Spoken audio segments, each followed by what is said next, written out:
Ang kwentong ito ay hango sa totoong buhay. Mula ito sa isa nating kabayan. Naitago na lang natin sa pangalang Alfie. Taong 1975. Probinsya ng Capiz. Isinilang sa mahirap na pamilya itong si Alfie. Hindi nagawang makapag-aral dahil na rin kapos sa pera. Natuto lang magsulat ang binata sa tulong ng kanyang ina. Sa murang edad napilitang magtrabaho sa bukid. Hindi alintana ang init ng araw at lamig ng ulan. Dahil lang nasa isip ni Alfie, kumita ng pera upang maipanglaman sa sikmura. Lumaki silang walang gabay mula sa ama dahil nabuyo ito sa bisyo at tuluyan silang iniwan. Bilang panganay, si Alfie ang sumalo ng kanyang responsibilidad. Nakita ng binata kung gaano kahirap ang magsakripisyo para sa kanyang mga kababatang kapatid. Dahil dito, mas lalong nagpursige ang binata para matulungan ang mga ito. Isa sa mga pangarap ni Alfie ang makapagtapos ng pag-aaral. Ngunit hindi niya ito magawang tuparin dahil na din sa mabigat na responsibilidad na nakaatang sa kanyang balikat. Kaya naman ang kapatid ang pinursige niyang makapagtapos. Kayong dalawa, mag-aaral kayo mabuti dahil yan lang ang may tutulong ko sa inyo. Alam niyo naman, wala akong tinapos, di ba? Pangarap ko makapagtapos pero wala nang pag-asa. Kahit grade 1, hindi ako nakaapak Wika ni Alfie. Kadalasan ganito ang linya ng binata sa kanyang mga kapatid sa tuwing pinangangaralan ang mga ito. Opo Manong, alam naman po namin kung gaano kahirap ang buhay natin Kaya gusto naming makapagtapos ng pag-aaral para makatulong po sa inyo. Tugon ng kapatid na si Bongbong. Ay siya, pagkagaling mo ng paaralan, gawin mo lahat ng gawain bago maglaro Walang katuwang si nanay, baka sa susunod na araw pa ako makauwi. Mag-uuling kami ni Mang Simon sa kabundukan Wika ni Alfie. Matapos magbigay ng bilin sa kapatid, kaagad na itong lumakad. Naanyayaan ito ng isa sa mga kakilalang sumama sa pag-uuling sa kabundukan. O mabuti naman at nandito ka na. Nga pala nasabi sa akin ni Amador, marunong ka daw gumawa ng mga patibong para sa laboyo. Tanong ni Mang Simon. Oo, marunong nga akong gumawa. Bakit? Marami bang labuyo sa lugar na pupuntahan natin? Ay nako, kung hindi mo na itatanong, hindi lang marami. Ang lugar na yon ay mismong pugad ng mga inahing labuyo. Tugon ni Mang Simon. Maya-maya pa nagdatingan na ang mga pamangkin ng matanda. Pasensya na po kung nahuli kami Eto kasing si Nonong naglasing kagabi. Yan tuloy tanghali nang nagising. Wika ni Gaspar. Ikaw kaya itong nag-ayang mag-inuman tayo. Muntukin mo ba naman? Iniwanan mo ko mag-isa sa mesa? Tugon ni Nonong. O siya, tama na yan. Umalis na tayo. Para mabilis nating matapos yung pagpuputol ng mga kahoy na uulingin. Nga pala Nonog, kayong dalawa ni Gaspar ang gagawa nun. Si Alpe, iba ang gagawin niyan. Pagdating sa kabundukan, gumawa ng maliit na kubo si Mang Simon. Nagdala ng trapal ang mga ito para gawing bubong at ang mga pinutol na dahon ng buli ang nagsisilbing dingding at sahig ng kanilang tinutuluyan habang naroon sa lugar. Tapos na pong gawin yung kubo, Manong. May papagawa pa ba kayo? Sa ngayon wala naman na, pero dalhin mo yung mga gamit sa paggawa ng patibog. Maglalakad tayo sa gubat. Susubukan nating makahuli ng inahing labuyo. Nagtaka si Alfie kung bakit inahing labuyo ang gustong mahuli ni Mang Simon. Ang alam ko po, kadalasan tandang ang nahuhuli. Pero bakit gusto niyong makahuli ng inahin? Mamaya ko sasabihin sa'yo. Baka marinig tayo ng dalawang pamangkin Magsumbong pa sila sa asawa ko. Tugon ni Mang Simon. Naglakad ang mga ito papasok ng kagubatan. Habang naghahanap ng paglalagyan ng mga patibong, hindi maiwasan ng binata na magtanong. Manong, iba ba yung lasa ng inahing labuyo? Sinong nagsabi sa'yong kakainin natin ang mga mauhuling labuyo? May mas mahalaga akong paggagamitan sa kanila, lalong-lalo na yung tari. Ha? May tari ba yung inahing manok? Parang ngayon lang ako nakarinig dyan, Manong Ang lakas ng trip mo Bihira ang ganong uri ng labuyo, Alpe. Nangyayari lang yon sa tuwing magkakaroon ng inakayang isang inahing labuyo. At sa oras na mawalay ang mga sisiw nito, kusang babagsak ang tari at yon ang kailangan mong abangan. Hindi normal ang mga ganong kaganapan, kaya dapat pinagtsatsagaan yon. Tugon ni Mang Simon. Lalong nagtaka ang binata. Ano po ba ang paggagamitan nyo ng tari, Manong? Para saan ba yun? May taglay na bertud ang tari ng inahing labuyo. Mabisa ito sa sugal. Alam mo naman ang libangan ko, hindi ba? Tugon ni Mang Simon. Hindi naman ito binigyan ng pansin ni Alfie. Hindi ito naniniwala sa mga anting-anting o agimat. Matapos maglagak ng mga patibong, bumalik ang mga ito sa mga kasama. Sinabihan ni Mang Simon ang binata na huwag magsasalita tungkol sa ginawa nila. Pagsapit ng hapon, natapos na nilang putulin ang lahat ng mga kahoy na uulingin. Habang naghahanda ng hapunan, narinig ni Alfie ang tilaok ng mga labuyo. Talaga nga namang napakaraming labuyo sa lugar na to Sana nga lang makahuli tayo kahit isa. Wika ni Gaspar. Naglagay naman ako ng ilang patibong Dun, sa gawing yun. May nakita kasi ko dun parang doon naglalagi yung mga labuyo. Kaya siguradong may mahuhuli tayo bukas. Tugon ni Alfie. Tamang-tama, medyo matatagalan pa tayo dito. Kung matatapos nating isalansa ng mga kahoy sa butas bukas ng umaga, bandang tanghali pwede na nating sindihan. Siguro mag-aantay pa tayo ng 2.5 hanggang 3 araw bago mahango yung uling Nakakapagod mag-akyat panaog sa kabundukan, kaya kakailanganin natin na mapagkukunan ng makakain. Wika ni Mang Simon. Huwag po kayong mag-alala, Manong. Sa mga bakas na nakita ko sa loob ng gubat kanina, paniguradong makakahuli tayo ng pang-ulam natin sa mga susunod na araw. Tugon ni Alfie.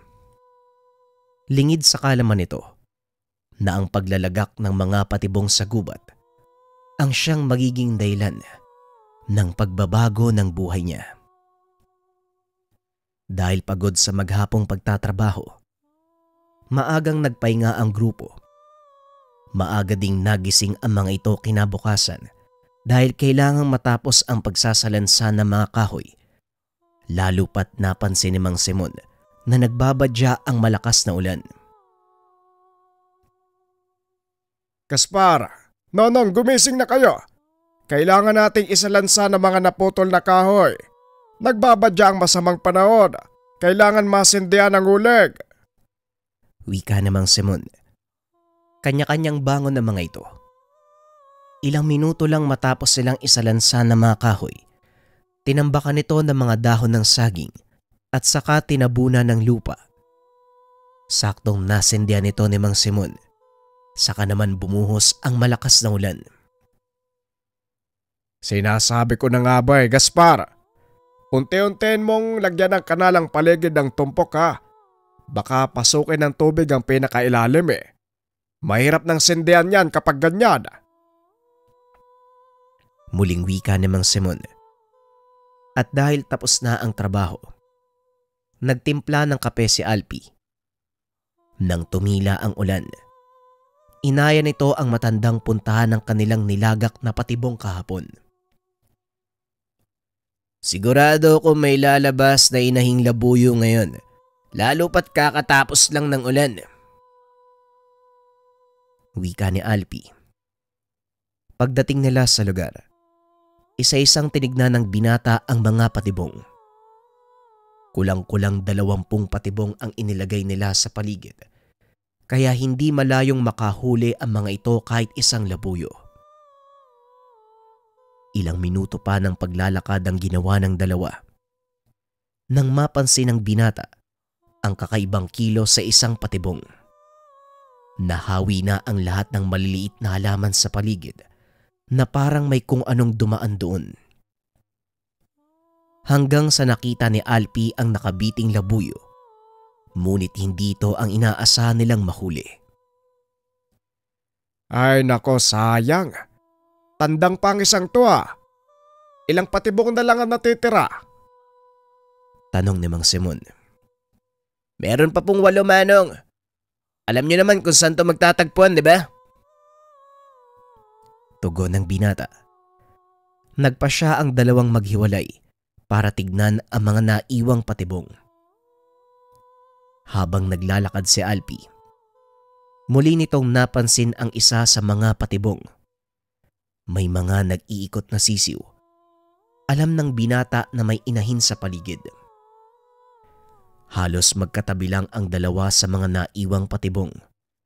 Kaya hindi alam ni Alfie kung saan ito maaaring nakahuli ng inahing labuyo. Akmang lalapit na sana ang binata sa isa sa mga patibong nang biglang pumitik ang isa. Biglang nag-ingay ang inahing labuyo.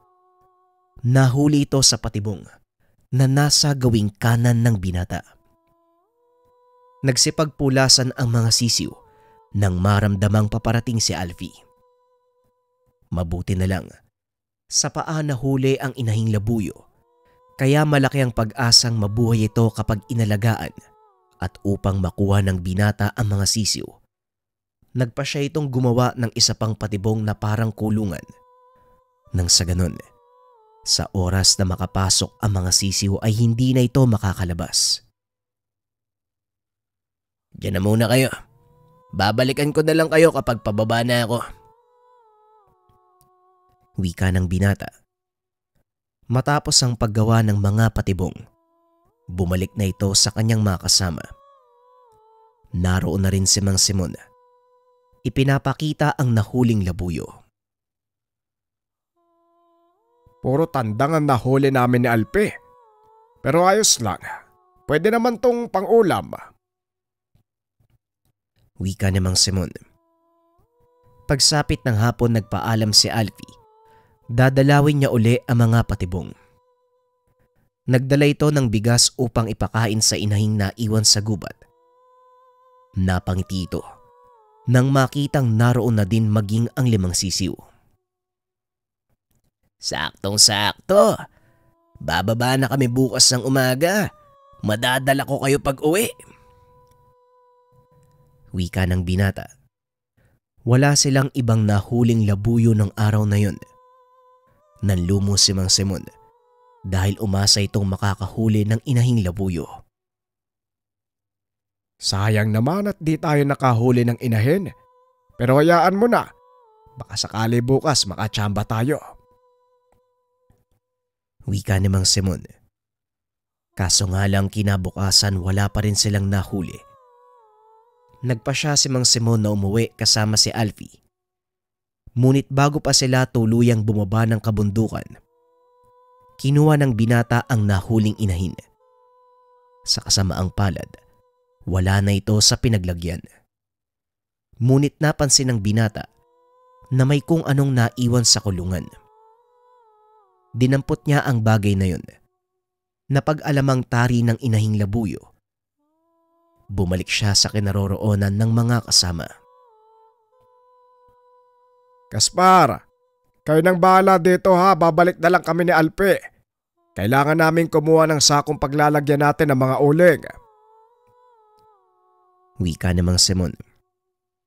Pagdating sa kanilang baryo, dali-daling umuwi si Alfie para tignan ang kalagayan ng kanyang ina at mga kapatid. Humiram din ito ng pera kay Mang Simon upang ipangbili ng makakain nila sa bahay. Habang nasa daan, nakita nito ang ilan sa mga kalalakihang nagsusugal. Nagkakasiyahan ang mga ito. Napansin ni Alfie, malaki ang pustahan.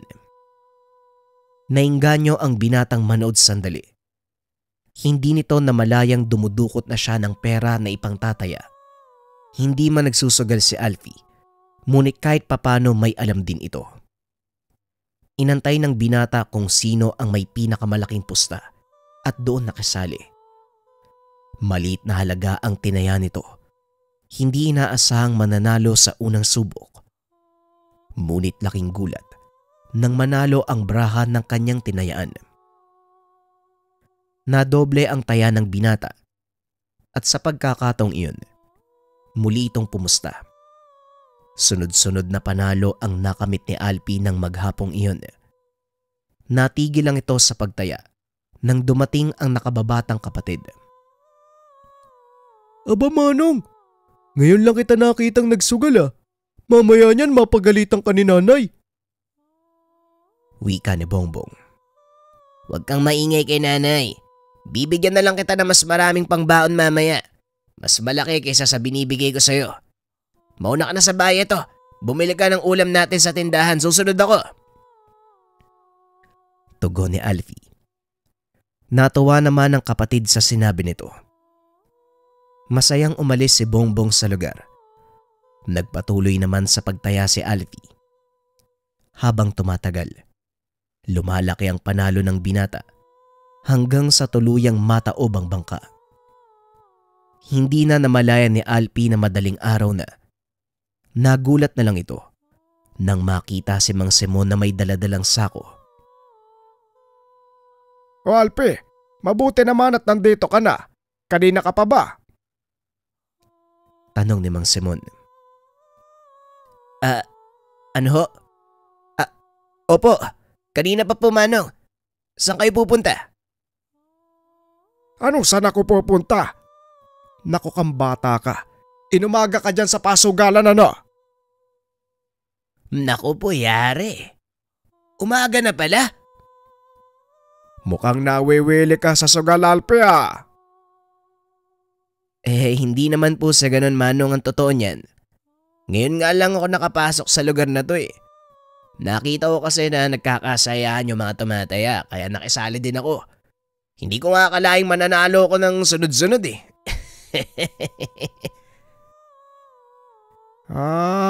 Ganun ba? O siya, kailangan na nating bumalik kina Gaspar. Siguradong nahango na nila yung mga uling. Wika ni Mang Simon. Pagdating sa kabundukan, kaagad sinilid nila Gaspar ang nahangong uling.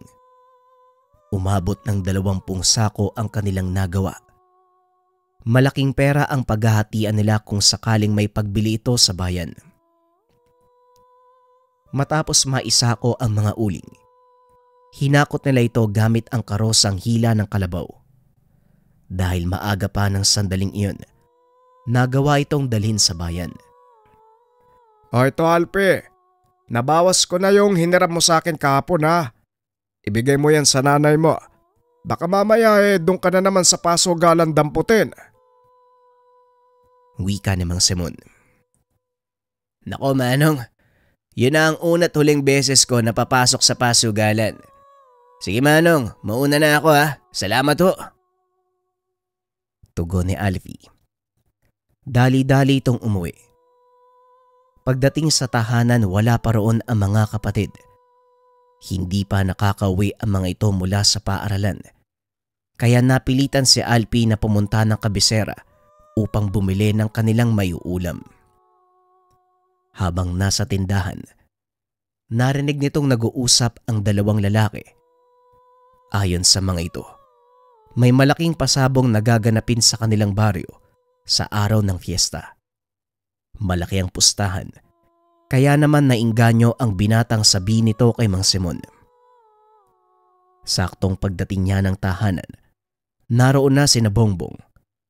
Inutusan nito ang kapatid na ayusin ang mga napamili at magluto ng kanilang makakain sa gabing iyon. Bong, alam mo na ang gagawin mo dyan sa mga pinamili ko ha? Sandali lang at pupuntahan ko si Mang Simon. Wika ni Alfie. Pagdating nito sa bahay ng matanda, nakita niyang nakaupo sa atangan ng matanda habang nagkakape. O Alpe, napasyal ka. Ano atin? Tanong ni Mang Simon. Narinig ko po kasi sa kabisera kanina, malaking pasabong daw ang gaganapin sa darating na fiesta. Siguradong malaki ang pustahan doon ano? Tugon ni Alfie. Yun nga ang inaalala ko. Hindi tayo nakakuha ng tare mula sa Inahing Labuyo.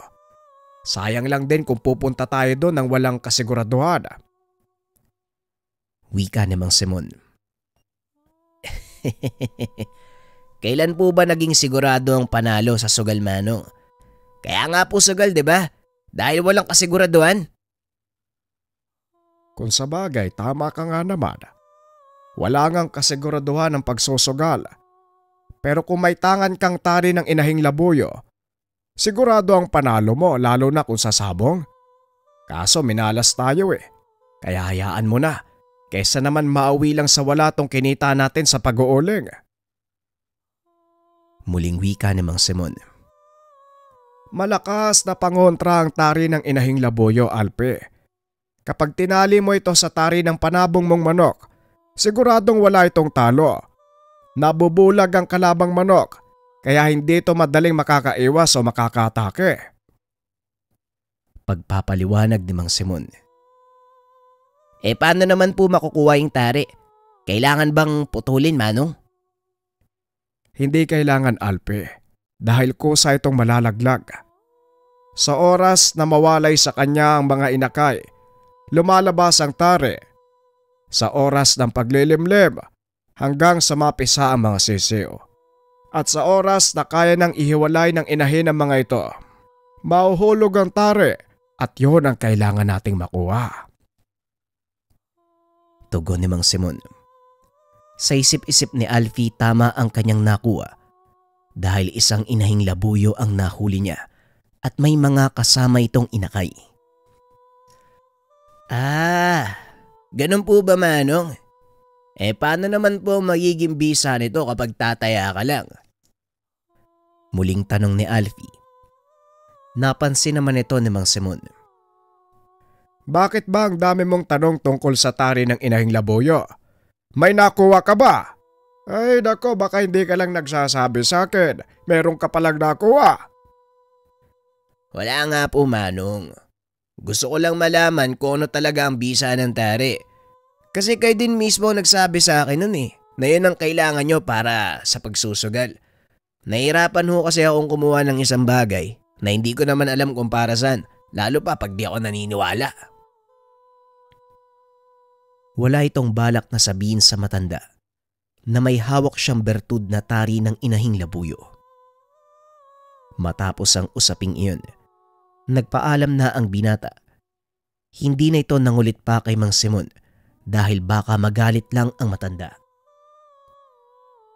Pagdating sa tahanan, hindi mapakali si Alfie. Gusto nitong patunayan ang kakayahan ng sinasabi ni Tandang Simon. Kaya naman naganda ito para sa paparating na sabong. Nagtrabaho ang binata para makaipon ng pera. Pagsapit ng fiesta, nagtungo si Alfie sa sabungan. Maingat itong pumasok dahil alam niyang naroon din si Mang Simon. Maya-maya ay nakapwesto na ang binata. Bagamat walang alam sa proseso ng sabong, nakisabay ito sa mga tumataya. Walang ibang intensyon ng binata kung hindi masubukan kung totoo ang sinasabi ni Mang Simon tungkol sa hawak niyang tari ng inahing labuyo. Nagsimula ang unang soldata. Nakataya na din si Alfie. Ngunit wala sa mga manok ang atensyon nito, kundi sa mga taong nagsisigawan. Maya-maya lumakas ang sigawan ng mga tao. Nagulat si Alfie dahil inaabot na sa kanya ang makapal na paldo ng salapi. Nagtaka pa ito kung saan nanggagaling. Hanggang sa mapagtanto niya, nanalo siya sa pustahan. Ipinagpatuloy ng binata ang pagtaya. Sa ikalawang pagkakataon nanalo na naman ang pinustahan niyang manok. Dahil sunod-sunod ang panalo, hindi maiwasan ni Alfie ang kabahan. Malaking halaga na ng pera ang hawak niya ng sandaling iyon. Dali-dali itong bumaba para lumabas ng sabungan. Habang nasa daan ay may humila sa kanya. Hoy, nag-iisip ka ba? Bakit hindi mo itago yung dala mong pera? Pagkakaguluhan ka niyan sa labas eh. Eto, ilagay mo sa bag kong pera. Doon tayo dumaan sa likod. Wika ni Gaspar. Nagulat ang binata dahil hindi niya akalaing naroon ito.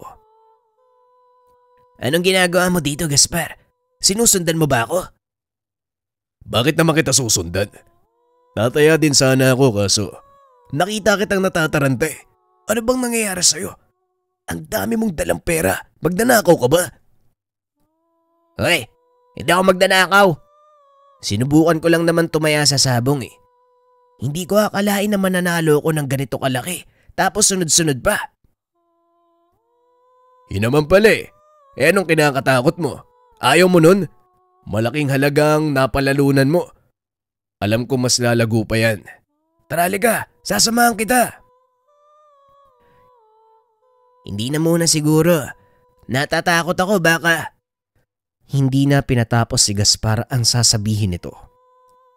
Natatakot kang matalo. O siya, sige. Umalis na tayo dito. Delikado kapag nalaman ng mga tao na ganyang kalaking pera yung dala mo. Hanga din ako sa'yo ha. Unang beses mong magsugal. Mag-isa ka pa. Paldo-paldo ka. May gusto lang kasi akong patunayan eh. Pero hindi ako ganun kakumbinsido. 2 beses pa lang ako nanalo.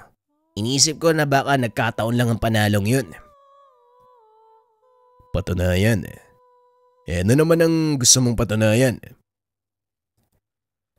Tinignan ni Alfie ang paligid. Nang masiguradong walang nakikinig, inilabas nito ang tari ng inahing labuyo. Eto Gasparo, nakuha ko sa gubat. Wika ng binata habang ipinapakita ang tari ng inahing labuyo. Teka, sandali lang. Oo nga, tama. Tari ng labuyo to ah. Oo pare, tari ng inahing labuyo. Tugon ni Alfie. Hindi maipaliwanag ni Gaspar ang mararamdaman ng mga oras na yun. Alam nito ang bisa ng gamit. Alam mo bang ito ang pinakamalakas na pangkalas-malas, Alfie? Wala kang dapat ikatakot. Kapag nagsusugal ka, lalo pat may ganito ka. Tara, patunayan natin ang sinasabi ko. Bumalik tayo sa sabungan. Hindi ka matatalo pare. Tugon ni Gaspar. Sandaling nag-isip si Alfie. Bandang huli ay nakumbinsi ito ng kaibigan. O sige, gusto ko ring mapatunayan sa sarili ko kung talaga bang may taglay na bertud ang taring to eh. Wala namang mawawala kung susubukan natin, di ba? Maniwala ka sa akin pare. Malakas na pangkalas-malas ang gamit na yan. Halika na! Muling pumasok ang dalawa sa sabungan. Sa pagkakataong ito, sa ibabang bahagi sila naupo malapit sa ruweda. Nagkataong wala pa masyadong tao, nagpahinga ang soldata. Nanatiling nakaupo si Alfie, nakikiramdam sa paligid hanggang sa muling magbalik ang soldata. Ikaw ang mamili ng tatayaan nating manok dahil ikaw ang may hawak ng bertud. Hindi ako marunong eh. Ikaw na lang. Magtiwala ka sa bulong ng bertud sa'yo. Hindi yan nagkakamali. Kahit anong manok ang piliin mo, siguradong mananalo. Kung ganun, doon tayo sa wala. Yung manok na halos hindi pinapansin ng mga mananaya. Ibang klase ka talaga. Gusto mo talagang subukan ng bisa ng bertuda. O sige, walang problema. Yan ang tatayaan natin. Wika ni Gaspar. Kagad nitong isinigaw sa Kristo ang kanilang tatayaan. Sumenyas ito ng 4 na doble. Hoy, bakit sumenyas ka ng 4 na daliri? Anong ibig sabihin nun? Tanong ni Alfie. Pag-aralan mong mabuti ang senya sa sabungan. Dahil simula ngayon, ito na ang magiging buhay mo. Ang senyas ko, 4 na doble ng taya ng karamihan. Magtiwala ka lang, Alfie.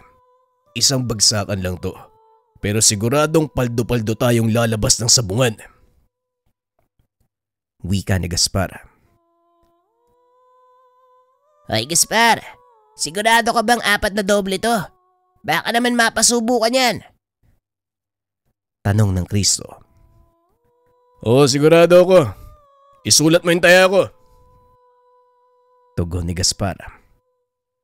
Isinulat ito ng Kristo. Sinara na ang tayaan dahil magsisimula na ang soldata.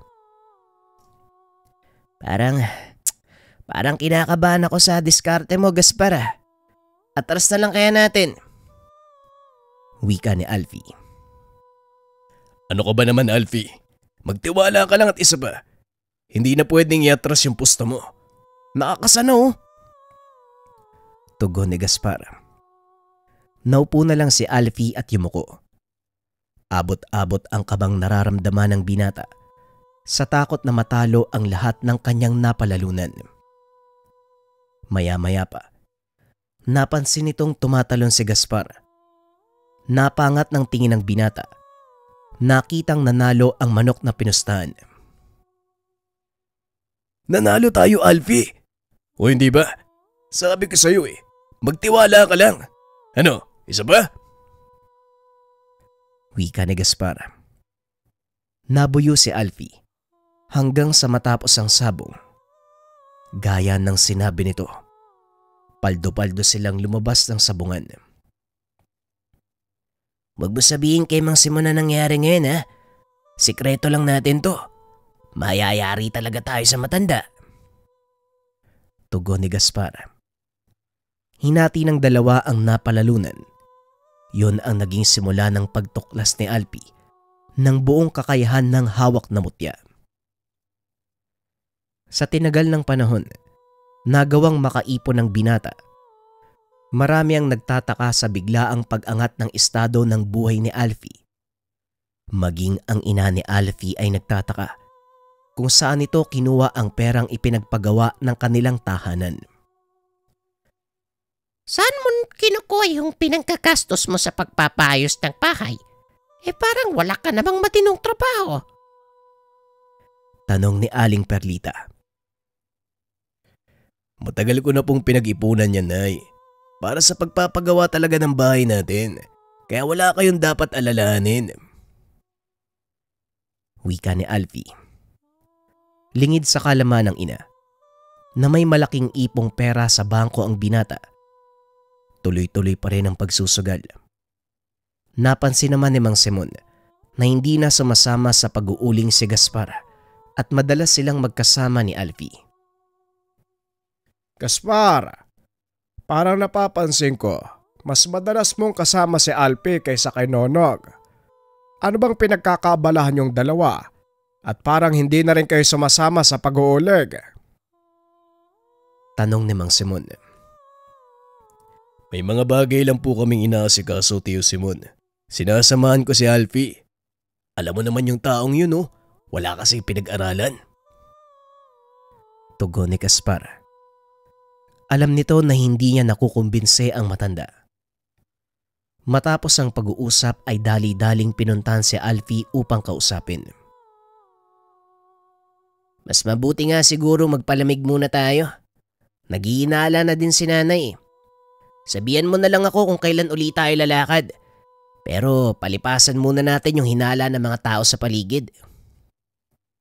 Wika ni Alfie. Sumama muna tayo kina Tio sa pag-uuling para hindi siya magduda. Baka mamaya hindi natin alam. Tinitiktikan niya na ang mga kilos natin eh.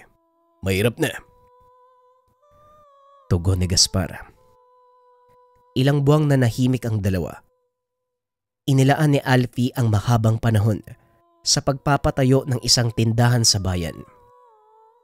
Palihim lang ito kung kumilos para hindi mapaghalataan ng mga taong nakakakilala sa kanya. Hanggang sa tuluyan itong natapos, naging matagumpay ang negosyo ng binata hanggang sa tila nakalimutan nito ang pagsusugal. Nagulat na lang ito nang dumalaw si Gaspar sa kanyang tahanan. Ang laki na ng pinagbago mo ah. Ano pare, handa ka na bang bumalik sa sabungan? Matagal na panahon na akong hindi nakakapasok doon ang totoo. Nakalimutan ko na nga lang sa katagalan eh. May malaking pasabong sa kabilang bayan. Siguro naman, hindi mo yan papalampasin. Ano bang balak mo? Tataya lang tayo uli? Bakit ikaw? Ano bang gusto mong gawin? Parang gusto kong mamuhunan sa manok, Gaspar eh. May kakilala ka ba? Napangiti si Gaspar sa sinabi ng binata. Yan din ang totoong pakay ko. Kaya kita pinuntahan dito. May mga kakilala kong naghahanap ng mamumuhunan. Tugon ni Gaspar. Nang araw na yun, lumakad ang dalawa papunta sa kabilang bayan upang kausapin ang taong sinasabi ni Gaspar. Laking gulat ni Alfie nang makita si Mang Simon sa lugar. Ay nako, sinasabi ko na nga ba ikaw ang taong tinutukoy ni Gaspar. Nga pala, kaibigan ko ang taong nagmamay-ari ng manok. Wika ni Mang Simon. Hindi na nagsalita si Alfie. Wala na itong magagawa dahil nalaman na ng matanda ang kanilang sikreto. Alfie, wag mo sanang isipin na dinala kita sa patibong ha. Hindi ko rin naakala na magkakilala si Tio Simon sa kayong manok na kukuha na natin eh. Walang problema, Gaspar, nandito na tayo eh. At isa pa, nakakayang umatras. Ituloy na lang natin. Pag-uusap ng dalawa. Kinausap ni Gaspar ang may-ari ng manok. Sinabi ang gustong mangyari ni Alfie. Kinuha naman ni Mang Simon ang pagkakataon para kausapin ang binata. Sabihin mo nga sa akin, Alfie, anong sekreto mo? Umunlad ang buhay mo ng ganito. Sa totoo lang, nagulat din ako eh. Pero hindi ako nagkaroon ng pagkakataong alamin ang katotohanan dahil naging mailap ka na sa akin. Subukan mo ko, Alfie. Sabihin mo lang, magtiwala ka sa akin. Pagsisikap lang, Mang Simon. Sa tulong ng nakuha kong tari ng inahing labuyo. Ilang taon na din ang nakalipas. Hindi ko sinabi sa inyo noon eh. Sa takot na baka magalit kayo sa akin. Tumawa ng malakas ang matanda. Inakbayan ng binata. Bakit naman ako magagalit? Ang totoo, masaya ako dahil sa mga narating mo. Nangangahulugan lang na ginamit mo sa mabuting paraan ang nakuha mong mutya. O siya, kailangan na natin kausapin yung may-ari ng manok. Huwag kang mag-alala. Hindi ka makikilala ng ibang tao. Akong bahala sa'yo. Eto naman, parang hindi ako kilala. Poprotektahan kita. Matapos ang pakikipag-usap, nagkasundo na ang mga ito. ikinasa nila ang pagsali sa pasabong. Gaya ng inasahan ni Alfie, siya ang gumastos ng lahat. Hindi ka nagkamali sa pagpapasya mo, Alfie. Ito na ang unang hakbang para lalo kang yumaman. Wika ni Gaspar. Matapos ang ilang araw na paghahanda, dumating na sa wakas ang pasabong. Hindi inaasahan ng binata ang mga mangyayari. Kampante itong mananalo. Masusungkit ang kampyonato sa malaking pasabong. Ngunit unang soldata pa lang, natalo sila. Ganyan talaga sa una, Alfie. Babawi tayo sa susunod na soldata. Wika ni Gaspar. Ngunit naramdaman ni Alfie na parang may mali sa mga nangyayari. Hindi Gaspar parang may mali. Hindi ko lang alam kung ano. Pero nararamdaman ko may kakaibang nangyayari. Wika ni Alfie. Ganun ba? Siguro nga kung yan ang nararamdaman mo, malamang meron nga. Mas mabuti nang natalo tayo sa unang soldata. 2 laban pa ang pagdadaanan bago tayo uli sumabak. Bakit hindi tayo manood sa mga susunod na soldata? Wika ni Gaspar. Nanood ang mga ito sa susunod na laban. Kasama si Mang Simon at laking gulat ng matanda dahil may nagsasaboy ng asin sa ruweda. Anak nang, kaya pala na kontra ang bisa ng bertud mo. Magprotesta kayo kapag tayo nang sasabak. Kailangan basain ng tubig ang ruweda. Wika ni Mang Simon. Matapos ang 2 laban, kinausap ni Gaspar ang namamahala ng pasabong. Nagdala ito ng ilang balde ng tubig para ipangbasa sa ruweda. Halos hindi maipinta ang itsura ng makakalaban nila. Nalaman ni Mang Simon ang kanilang sekreto. Ngayon kumpiyansa akong mananalo tayo sa mga susunod na laban. Huwag yun ang hangarin ng kampyonato. Kailangan lang natin manalo, yun lang. Wika ni Mang Simon. Sa pagkakataong iyon, sinabihan nito si Alfie na bumaba sa ruweda at siya ang magbitaw ng manok. Hindi ko po alam kung paano gagawin yun, Manong. Nakakatakot po, baka masugatan ako ng tari. Mamaya ako yung atakihin ng manok Ayang ka na naman. Wala kang dapat katakutan.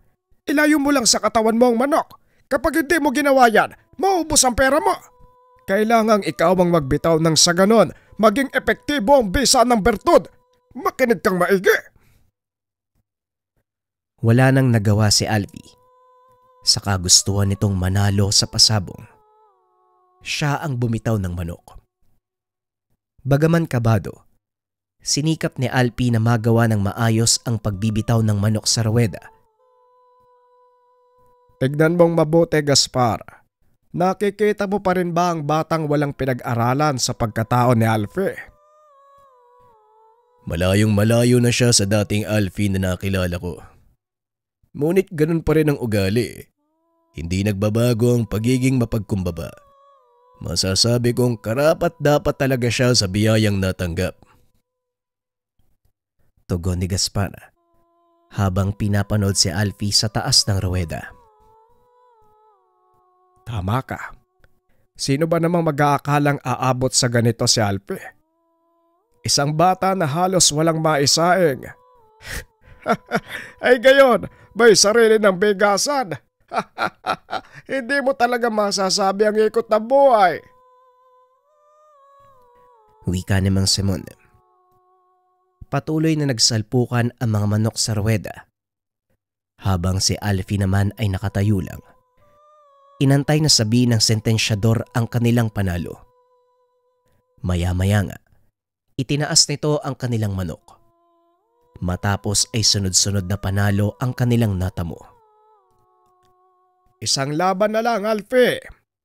Tapos na ang pasabong na ito. Mukhang manok natin ang huling lalaban. Hindi ko kilala kung sino ang kalaban natin, pero siguradong may nalalaman sila tungkol sa mga bertud. Mag-iingat kayo dahil siguradong ibubuhos nila ang lahat sa huling laban. Wika ni Mang Simon. Kung ganon, Manong, anong maaari nating gawin? Tanong ni Alfie. Hawak mo pa rin ba yung tari ng inahing labuyo? Oo, Manong, nandito sa bulsa ko. Dalin mo dito ang manok na ilalaban natin. May gagawin ako. Sinunod nila Gaspar ang sinabi ng matanda. Dinala ang manok na ilalaban. Kinuha ni Mang Simon ang bertud mula kay Alfie. Itinali ito sa mismong tari ng kanilang manok. Anong gagawin niyo, Tiyo? Maaaring matanggal ang tari ng inahing labuyo at tumalsik yan kung saan-saan. Wika ni Gaspar. Walang problema. Hanggat nasa loob lang ito ng ruweda. Manood ka kung ano mangyayari sa kalaban. Hindi nila malalaman kung ano ang tatama sa kanilang manok. Sige na, Alpe. Sige, umakyat ka. Tugon ni Mang Simon. Sabay abot ng manok kay Alfie. Kapwa kinakabahan si Gaspar dahil yun na ang huling laban. Kasalukuyang tabla ang puntos ng magkabilang grupo. Ang buong akala ko, hindi na tayo magkakaroon ng pagkakataon na masungkit ang kampyonato. Pero mukhang pabor sa atin ang kapalaran. Akalain mong natalo pa ang sinundan nating manok. Ito ang dalang swerte ng bertud ni Alpe. Isa sa pinakamalakas na magkalas-malas ang tari ng inahing labuyo. Kahit pa ang bulaklak ng tanglad at kawayan, walang panama sa ganitong uri ng gamit. Bakit kaya hindi sinabi sa atin ni Alfie yung tungkol dyan noon, Manong? Ano kayang dahilan yan? May sariling dahilan ng batang yan. At kung ano man yon, irespeto na lang natin. Alam naman natin na mabuting tao yan. Pag-uusap ng dalawa. Maya-maya umakyat na ang kalaban. Nanlaki mga mata ni Mang Simon nang makita kung sino ang magbibitaw ng manok ng kalaban. Kilala niyo ba ang taong yan, Tiyo? Bakit parang natigal po kayo? Tanong ni Gaspar. Siya si Noel. At ang hawak niyang manok, hindi pangkaraniwan. Yan ang lahi ng mga talunanon. Pasensya na. Mukhang dito na matatapos ang panalo natin. Wika ni Mang Simon. Noel? Kung hindi ako nagkakamali, siya yung anak ni Mang Deo, hindi ba? Tama ka. Sila ang nagpasimuno ng pasabong na ito. Dito natin malalaman kung hanggang saan ang swerteng dala ng tare para kay Alpe. Wika ni Mang Simon.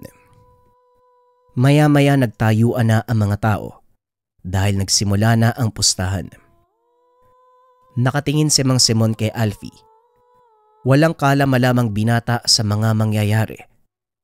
Hanggang sa ibinigay ng sentensyador ang pagsisimula ng sabong.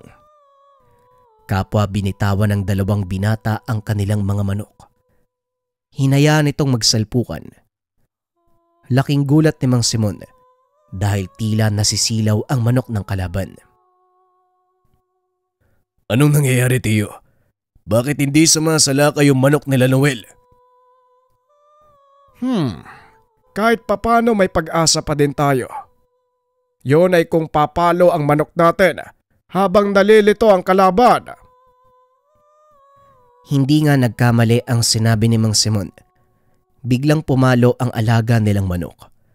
Dahilan para mapuruhan ang itim na manok ng kalaban. Hindi na ito nakatayo. At nang magkariyo ang sentensyador, ayaw na ring tumuka ng manok ng kalaban. Tuwang-tuwa si Alfie dahil sa panalo. Wala itong alam kung sino ang kanilang nakalaban hanggang sa lumapit ito sa kanya upang makipagkamay. Magaling ang alaga mo. Binabati kita. Ikaw lang ang nakatalo sa amin. Wika ni Noel. Siguro, naswertehan lang po. Maraming salamat Tugon ni Alfie. Tinignan ni Noel si Mang Simon na noon ay nakatitig lang din sa kanya. Tumango lang ito bilang pagbati sa matanda. Literal na swerte lang ang dumapo sa iyo sa pagkakataong ito, Alpi. Kilala mo ba ang taong yon? Tanong ni Mang Simon. Hindi ho pero mabait po siya. Hindi kagaya ng una kong nakarap. Parang gusto kong kainin nung natalo yung manok nila Tugon ni Alfie. Mabait talaga si Noel. Isa sa pinakamayamang sabungerong nabuhay sa probinsyang ito. Kaya baliwala sa kanya ang isang beses na matalo. Wika ni Mang Simon. Nasungkit natin ang kampyonato. Ano ngayon ang balak mo sa premyo, Alfie? Di paghatian natin na maayos. Para pare-pareho tayo may benepisyo. Tugon ng binata. Pinaghatian nila ang naging premyo sa labang iyon. Ito na ang naging huling beses na sumabak sa sugal si Alfie. Itinoon ng binata ang atensyon sa pagpapalago ng negosyo. Nagawa din itong mapagtapos ang kanyang mga kapatid. Nakabili ng malawak na lupain sa kanilang bayan na pinagtayuan ng sariling tahanan. Ngunit isang araw, habang nanonood sa mga taong gumagawa ng kanyang bahay, isang lalaki ang lumapit sa kanya. Magandang hapon. Maaari ko bang malaman kung nasaan dito ang bahay ni Alfie? Wika ng matanda at napalingon si Alfie. Nanlaki mga mata nang makilala kung sino ang taong iyon. Tay, anong ginagawa mo dito? Saan ka nang galing? Tanong ng binata. Dahan-dahang lumapit sa kanya ang matanda. Hinawakan sa balikat si Alfie. Alfie, ikaw na nga ba yan? Totoo nga ang sinasabi nila. Mayaman ka nga. Dahil lang sa pagsisikap ko. Kahit wala kayo, nagawa kong umangat sa buhay. Sandali nga, bakit ba kayo bumalik dito? Dahil ba nalaman mo umangat na ako sa buhay kaya nandito ka? Hindi yun ang pinunta ko dito. Pinagsisihan kong ginawang pangiiwan sa inyo ng nanay mo. Alam kong hindi niyo ako mapapatawad. Gayon pa man, humingi ako ng kapatawaran. Matagal na kitang pinatawad dahil ikaw ang tatay ko. Hindi rin ako nagtanim ng sama ng loob sa'yo. Alam mo bang matagal kitang inaantay? Yung mga kapatid ko matagal nang nangungulila sa'yo. Wika ni Alfie. Hindi ito nagpapalata. Ngunit nangingilid na ang luha sa kanyang mga mata. Maaari bang umuwi sa ating tahanan? Bukas ho ang pinto ng bahay ko para sa iyo. Alam kong tatanggapin ka pa rin ni nanay. Sa kabila ng ginawa mong pangiiwan sa amin noon. Nanginginig man ang boses. Nanatiling kalmado si Alfie. Matapos ang pag-uusap, isinakay ng binata ang ama sa kanyang kotse. Inuwi sa kanilang tahanan. Hindi naman makapaniwala ang ina nang makita si Mang Poldo. Ang buong akala ni Aling Perlita, patay na ito. Saan ka ba nang galing tao ka? Ay bakit ngayon ka lang umuwi? Tanong ni Aling Perlita. Nagkamali ako, Perlita. Mga anak, patawarin niyo ko. Nawala ko ng mga panahon kailangan niyo ko. Wika ni Mang Poldo. Ang nakaraan ay tapos na, tay. Ang mahalaga bumalik ka. Siguro naman sa pagkakataong ito, hindi mo na kami iiwan. Tugon ni Alfie. Hindi nito akalaing matutupad ang kanyang matagal na pangarap. Yon ay ang mabuo ang sariling pamilya. Sa kasamaang palad, may malubhanang karamdaman ang ama Ilang buwan lang ang tinagal bago tuluyang namayapa. Gayunpaman walang pinagsisihan si Alfie dahil nagawa nitong ibigay sa ama ang karapat-dapat na kalinga kahit sa maiksing panahon. Sa paglipas ng mga taon, lalo pang naging malago ang negosyo ng binata. Lumipat na rin sila sa syudad. Sa isang ari-ariang nabili ni Alfie, nagpatayo ang mga ito ng malaking bigasan. Namili din sila ng mga palay mula sa mga magsasaka. Naging malaking tulong ang negosyo ng binata, hindi lang sa kanilang pamumuhay, maging sa mga maliliit na magsasaka na nagsusumikap upang umangat. Isa din si Alfie sa mga taong tumutulong para mamahagi ng libreng pataba at mga kagamitan sa mga mapapalad na magsasakang kanilang mapipili. Samantalang si Gaspar naman, halos kasabayan lang ni Alfie sa pag-angat. Hindi na nalaman ang kinaroroonan. Minabuti nitong magpakalayo-layo at mamuhay ng sarili. Ngunit simula nang umalis ito, wala nang nakakita sa kanya. Ang buhay ni Alfie, isa lang sa mga halimbawa ng mga taong nabiyayaan ng kakaibang swerte sa buhay. Ginamit niya ito sa tamang paraan. Naging aral sa mga tao sa paligid nito. Pahalagahan ang anumang biyayang makakamtan, maliit man o malaki. Wag na wag nating kakalimutan ang mga taong naging dahilan kung bakit nakarating tayo sa kinakatayuan. Masama man o mabuti ang naidulot nila sa atin, naging bahagi pa din sila ng ating mga buhay. Sa kasalukuyang panahon, anak na ni Alfie ang nagpapatakbo ng kanilang mga negosyo. Tumutulong pa rin sila sa mga mahihirap na magsasaka, lalo na sa bayang kinalakihan ni Alfie. Nagtayo ito ng maliit na organisasyon na siyang nangasiwa sa pamamahagi ng mga bigas at iba pang tulong sa mga kababayan nilang kapos. Nakita ni Alfie ang kahalagahan ng pagsisikap para lang makakain. Alam niya ang pakiramdam ng walang may panglaman sa kumukulong sikmura. Ito ang naging adhikain ni Alfie. Sa paglipas ng panahon, ipinagpatuloy ng kanyang mga anak. Patuloy nilang ikinikwento sa mga kababayan ang naging buhay ng kanilang ama. Nagsilbi itong inspirasyon para magsumikap sila sa buhay. Bagaman taon na ang lumipas magmula ng pumanaw si Alfie, naiwan naman at nanatiling sariwa sa isipan ng kanyang mga anak at apo ang isang kwento. Isang simpleng binata ang yumaman dahil sa tare ng inahing labuyo. Maraming salamat sa pakikinig ng ating kwento mga kabayan. Naway nabigyan kayo ng inspirasyon ng ating istorya. Kung sakali mang makaangat-angat tayo sa buhay, huwag nating kalimutang tumapik or tumulong sa mga ibang taong nangangailangan.